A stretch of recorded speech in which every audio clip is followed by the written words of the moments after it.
Assalamualaikum warahmatullahi wabarakatuh. Perkenalkan, nama saya Fitri Nurul Arifah yang akan menjelaskan tentang aswaja. Aswaja secara bahasa terdiri dari 3 kata, yaitu ahlu, as-sunnah, dan al-jamaah.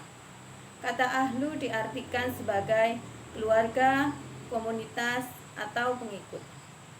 Kata as-sunnah diartikan sebagai jalan atau karakter.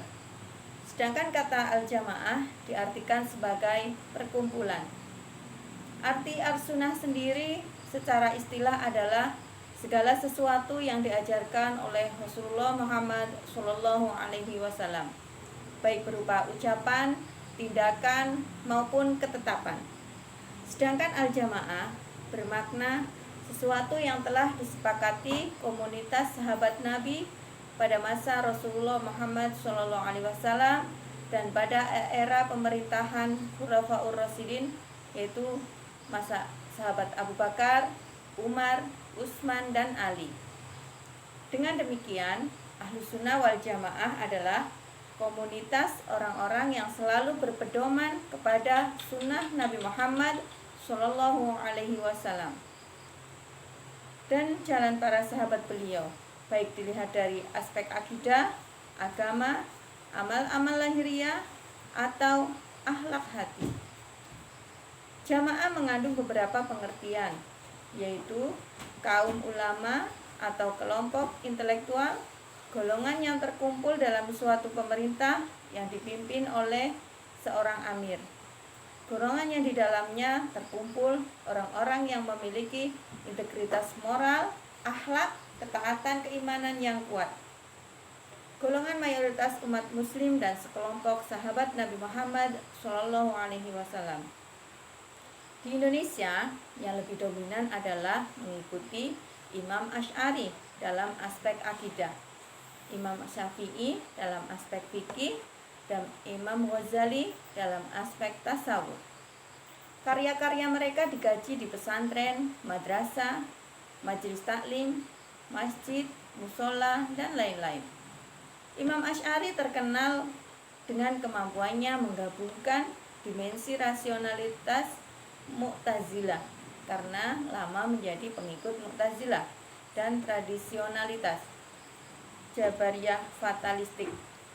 Teori kasab atau upaya usaha adalah buktinya. Teori ini dimunculkan sebagai mediasi antara kaum rasionalis dan tradisionalis, bahwa manusia mempunyai kemampuan untuk berusaha. Namun hasil akhirnya berada pada kekuasaan Allah Subhanahu wa Ta'ala.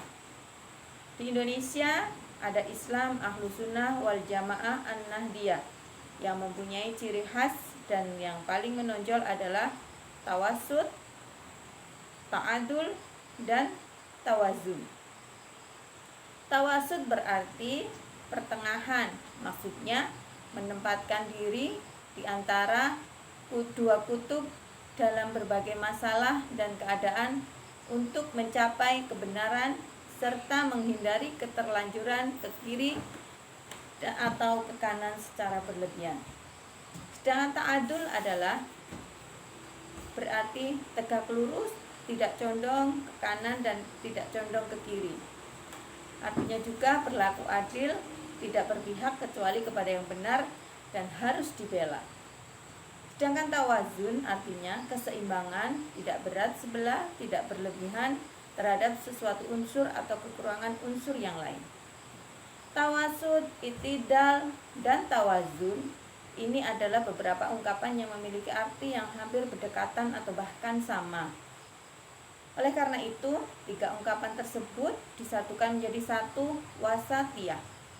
Watak wasatiyah Islam ini dinyatakan oleh Allah Subhanahu wa Ta'ala di dalam firman-Nya dalam surat Al-Baqarah ayat 143 yang artinya, dan demikian pula kami menjadikan kamu umat Islam, umat penengah, adil dan pilihan, agar kamu menjadi saksi atas seluruh manusia dan agar Rasul Muhammad SAW menjadi saksi atas kamu.